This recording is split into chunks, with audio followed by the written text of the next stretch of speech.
All to lettuce എജ്യൂട്ടിപ്സ്. എല്ലാ PSC ഉദ്യോഗാർത്ഥികൾക്കും lettuce എജ്യൂട്ടിപ്സിലേക്ക് സ്വാഗതം. നമ്മൾ പ്രിപ്പയർ ചെയ്യുന്നത് വരാൻ പോകുന്ന PSC എക്സാമിനേഷന് വേണ്ടിയിട്ടാണ്. അതിന്റെയൊക്കെ ഭാഗമായിട്ട് സ്റ്റാർട്ട് ചെയ്തൊരു ടോപ്പിക് ആയിരുന്നു പ്രീവിയസ് ഇയർ ക്വസ്റ്റ്യൻ പേപ്പർ. അതൊരു സീരീസ് ആയിട്ടാണ് ചെയ്തു വരുന്നത്. ഒരു വീഡിയോ ക്ലാസ്സിൽ 10 ക്വസ്റ്റ്യൻ എന്നുള്ള രീതിയിലാണ് നമ്മൾ ചെയ്തു പോരുന്നത്. ആദ്യമായിട്ടാണ് ഈ ചാനൽ കാണുന്നതെന്നുള്ളവർ ഈ വീഡിയോയുടെ ഡിസ്ക്രിപ്ഷൻ ബോക്സ് നോക്കിക്കഴിഞ്ഞാൽ ഇതിന്റെ എല്ലാം പ്ലേലിസ്റ്റ് കിട്ടും. അത് ക്ലിക്ക് ചെയ്ത് കഴിഞ്ഞാൽ മുൻപ് ചെയ്ത ക്ലാസ്സുകൾ നിങ്ങൾക്ക് അവൈലബിൾ ആയിരിക്കും.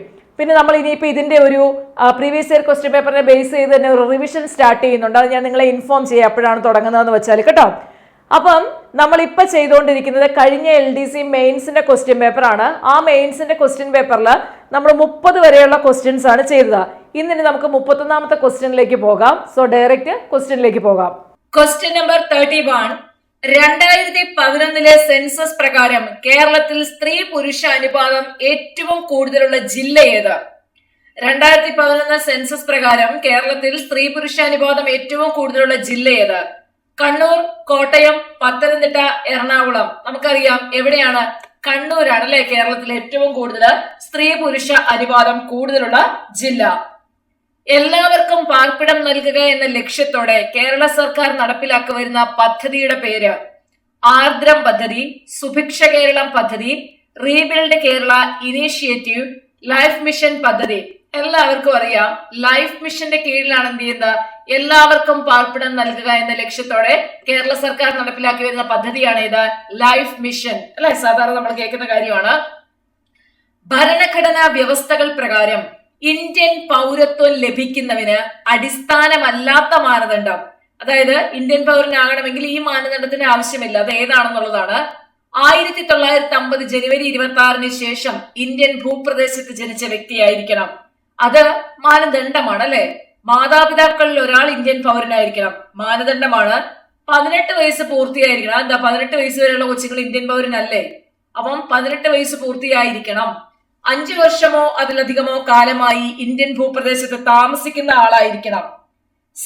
അപ്പം ഓപ്ഷൻ സി ആണ് ഉത്തരം അല്ലെ. ഭരണഘടനാ വ്യവസ്ഥകൾ പ്രകാരം ഇന്ത്യൻ പൗരത്വം ലഭിക്കുന്നതിന് അടിസ്ഥാനമല്ലാത്ത മാനദണ്ഡമാണ് 18 വയസ്സ് പൂർത്തിയായിരിക്കണം എന്നുള്ളത്.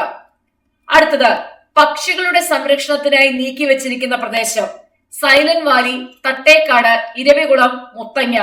നമുക്കറിയാം ഇതിനകത്ത് തട്ടേക്കാട് മാത്രമാണ് എന്ത് വരുന്നത്? ബേർഡ് സാങ്ച്വറി അല്ലെങ്കിൽ പക്ഷി സങ്കേതം. അപ്പൊ അതുകൊണ്ട് തന്നെ തട്ടേക്കാടാണ് ഉത്തരം. നെക്സ്റ്റ്, മനുഷ്യ ശരീരത്തിൽ തരുണാസ്ഥികൾ കാണപ്പെടുന്നത് ചെവിക്കുടയിൽ, കശേരികൾക്കിടയിൽ, 2 അസ്ഥികൾ ചേരുന്ന ഭാഗത്ത്, നേസൽ സെപ്റ്റത്തിൽ.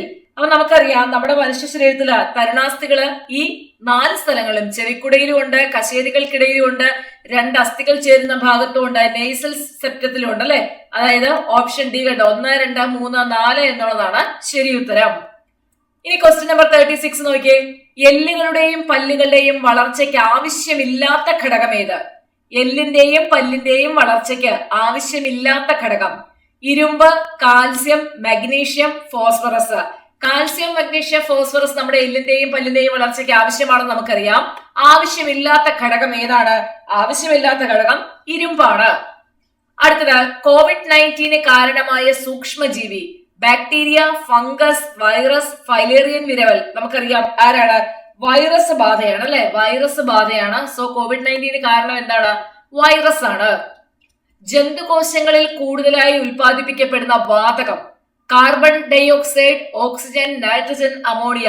ജന്തുകോശങ്ങളിൽ കൂടുതലായി ഉൽപ്പാദിപ്പിക്കപ്പെടുന്ന വാതകം എന്ന് പറയുന്നത് ഏതാണ്? കാർബൺ ഡൈഓക്സൈഡ് ആണ് കേട്ടോ. അറിയത്തില്ലാത്തവരുണ്ടെങ്കിൽ എഴുതിയെടുത്തോളാം. Carbon dioxide. അടുത്തത്, കേന്ദ്ര സുഗന്ധവിള ഗവേഷണ കേന്ദ്രം സ്ഥിതി ചെയ്യുന്ന ജില്ല കോഴിക്കോട്, തിരുവനന്തപുരം, ഇടുക്കി, കാസർഗോഡ്. ഇതെന്റെ പഴയ ക്ലാസ്സിലൊക്കെ പഠിക്കുമ്പോൾ ഞാൻ ഓർത്തു വെക്കാൻ പറയും. കോഴി, നമ്മുടെ വീട്ടില് കോഴി വാങ്ങിയിട്ട് നമ്മൾ ചിക്കൻ കറി വെക്കുമ്പോഴോ ചിക്കൻ പൊരിക്കുമ്പോഴോ ഒക്കെ എന്ത് വരും? ഒരു സുഗന്ധം വരും അല്ലെ. സോ സുഗന്ധവിള ഗവേഷണ കേന്ദ്രം സ്ഥിതി ചെയ്യുന്ന എവിടാണ്?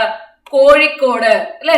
ഓപ്ഷൻ എ 1, 2 മാത്രം, ഓപ്ഷൻ ബി 3, 4 മാത്രം, ഓപ്ഷൻ സി 1 മാത്രം. സോ കേന്ദ്ര സുഗന്ധവിള ഗവേഷണ കേന്ദ്രം എവിടാണ്? കോഴിക്കോടാണെന്ന് ഓർത്തു വെക്കുക. നെക്സ്റ്റ്, AB രക്തഗ്രൂപ്പ് ഉള്ള ഒരാൾക്ക് ഏതൊക്കെ ഗ്രൂപ്പുകാർക്ക് രക്തം ദാനം ചെയ്യാൻ സാധിക്കും? രക്തഗ്രൂപ്പ് എ, രക്തഗ്രൂപ്പ് ബി, രക്തഗ്രൂപ്പ് ഒ, രക്തഗ്രൂപ്പ് AB അല്ലെ. AB ഉള്ളവരെയൊക്കെയാണ് AB ക്ക് തന്നെയാണ് കൊടുക്കുന്നത്. എന്റെ ബ്ലഡ് ഗ്രൂപ്പ് ആണ് കേട്ടോ AB പോസിറ്റീവ്. അപ്പം AB രക്തഗ്രൂപ്പുള്ള ഒരാൾക്ക് ഏതൊക്കെ ഗ്രൂപ്പുകാർക്ക് രക്തം ദാനം ചെയ്യാൻ സാധിക്കുമെന്നുള്ളത് രക്തഗ്രൂപ്പ് AB. 31 മുതൽ നമ്മൾ കണ്ട ഈ ക്വസ്റ്റ്യൻസില്ലേ വളരെ സിമ്പിൾ അല്ലേ, 10ൽ 10 സുഖമായിട്ട് കിട്ടുന്ന രീതിയിലുള്ള ഒരു ക്വസ്റ്റ്യൻ ആയിരുന്നു അല്ലെ. അപ്പൊ നിങ്ങൾ ഓരോ ക്വസ്റ്റ്യൻ പേപ്പറും പഠിച്ചു കഴിഞ്ഞ് പറ്റുമെങ്കിൽ അറിയത്തില്ലാത്ത ഭാഗം നോട്ട്ബുക്കിൽ എഴുതിയെടുത്തില്ലേ, അതൊന്ന് വായിച്ചു നോക്കണം. ഇത് നിങ്ങൾക്ക് ഭയങ്കര ഹെൽപ്ഫുൾ ആയിരിക്കും. എക്സാമിന് മുമ്പായിട്ട് നിങ്ങളൊന്ന് വായിച്ചിട്ട് എക്സാമിന് പോയി കഴിഞ്ഞാൽ നിങ്ങൾക്ക് എന്തായാലും തീർച്ചയായിട്ടും ഇവിടെ നിന്നൊക്കെ ക്വസ്റ്റ്യൻ കിട്ടും. അതുകൊണ്ട് തന്നെയാണ് ഇങ്ങനെ ഇരുന്ന് പ്രീവിയസ് ഇയർ ക്വസ്റ്റിന് വേണ്ടി മെനക്കെട്ട് നമ്മൾ ഡെയിലി 2 എന്നുള്ള രീതിയിൽ പ്രീവിയസ് ഇയർ ക്വസ്റ്റിന് വീഡിയോ ക്ലാസ്സുമായിട്ട് പോകുന്നത്.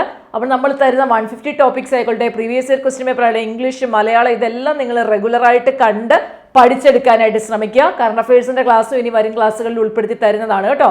അപ്പം നല്ല രീതിയിൽ പഠിക്കുക. LDCയുടെ ക്രാഷ് കോഴ്സിലോ LGSന്റെ ക്രാഷ് കോഴ്സിലോ ഇനിയും ജോയിൻ ചെയ്യാൻ താല്പര്യമുള്ളവർക്ക് ലെറ്റ്യൂസ് എഡ്യൂട്ടിപ്സിന്റെ ആപ്പിൽ കൊടുക്കുന്ന ക്രാഷ് കോഴ്സിൽ ജോയിൻ ചെയ്യാം. കൂടുതൽ കാര്യം അറിയാനായിട്ട് 6238948911 എന്ന നമ്പറിലേക്ക് വാട്സാപ്പ് മെസ്സേജ് അയച്ച് ചോദിക്കാവുന്നതാണ്. അപ്പോൾ നമുക്കിനി അടുത്ത സെഷനിൽ കാണാം. താങ്ക്